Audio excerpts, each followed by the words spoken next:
Let's talk about tariffs. They're in the headlines a lot lately, and you've expressed concerns about them recently, saying that they could result in, quote, a bad recession and even, quote, a bloodbath. Pretty strong words.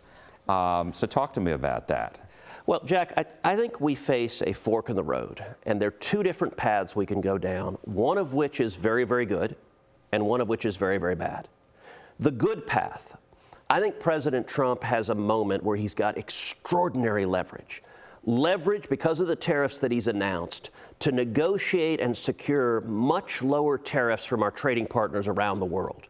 There are over 130 nations who have come to the White House now saying, we want to negotiate a deal, we want to lower our tariffs. And President Trump, if he negotiates lower tariff rates with all our trading partners, that will be an historic win for Texas and for the whole country. And so I am urging him energetically go down that road, and that would be a massive economic victory President Trump could deliver.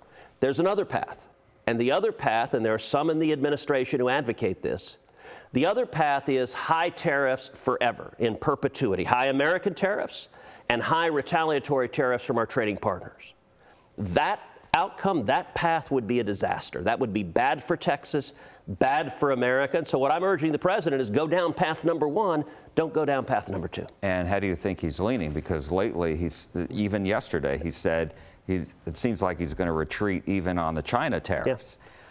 So what do you see is happening here? Because he has that divergence in the White House of people telling him one thing, people telling him another thing. So where does he end up on this? So, as you know, I do a podcast every week called Verdict with Ted Cruz. I've done several podcasts that are deep dives on the tariffs.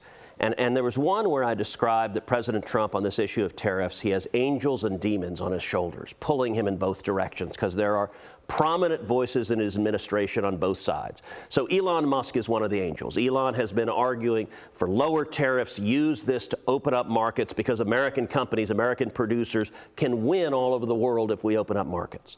I'm urging the president, listen to the angels. And I'll tell you, 2 weeks ago, I spent over an hour on the phone with President Trump. There were 5 other senators on the phone with me. And it was late at night, and we were urging him go down path number one. And in particular, what I urged him, I said, look, pick a country, pick any country, and negotiate a deal. Announce a deal where they slash their tariffs, we slash our tariffs. And I argued to him, look, that will, number one, calm the markets, and number two, give people confidence that we're going down path number one and not path number two.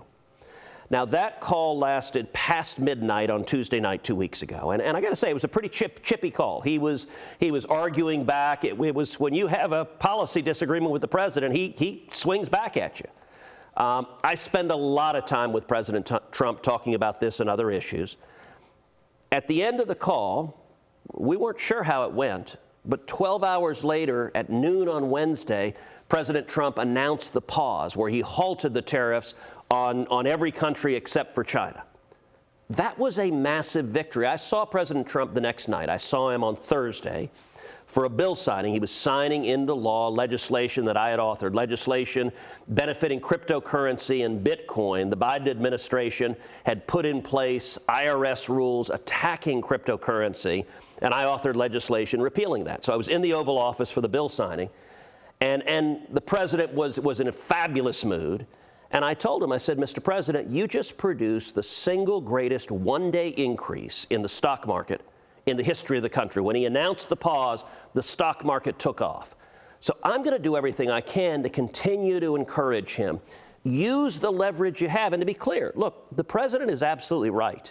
There are countries all over the world that have unfair trading agreements with us. They put big tariffs on American goods, and we don't tariff their goods. That's not right, and that's not fair. Because President Trump has started with these tariffs, his negotiating style, he basically whacks you in the head with a 2x4 and then negotiates from there. And that can be very effective. The result is the president's got leverage right now we've never seen a president have on tariffs. And so my hope is 30, 60, 90 days from now, global tariff levels across the world are dramatically lower. And if that happens, that will truly be an historic economic victory. And will that erase all of the uncertainty that we've seen and all the market volatility? Because people have lost a lot of money. Look, I don't know if the uncertainty will be resolved. I have spent the last several weeks talking to a lot of business leaders in Texas, a lot of CEOs, a lot of small business leaders, and they're concerned. The uncertainty is a very real concern. I understand that. I'm also urging the administration, look, markets like certainty. Certainty gives those with capital a willingness to invest in capital, to build a new factory, to hire new workers. If there's uncertainty, a lot of people sit on their cash because they don't know what's going to happen. What I will say is I think the battle between the two sides on tariffs, I expect that battle within the administration to play out for some time. And so we may not have absolute clear certainty anytime soon, but I'm going to keep engaging day after day after day to say, let's go down the path to lower tariffs, lower barriers, and opening up markets around the world. Because look, Texas farmers, ranchers, small businesses, manufacturers, we can compete and beat anyone in the world if we have a fair and level playing field. And I think President Trump has a huge opportunity to produce that fair and level playing field.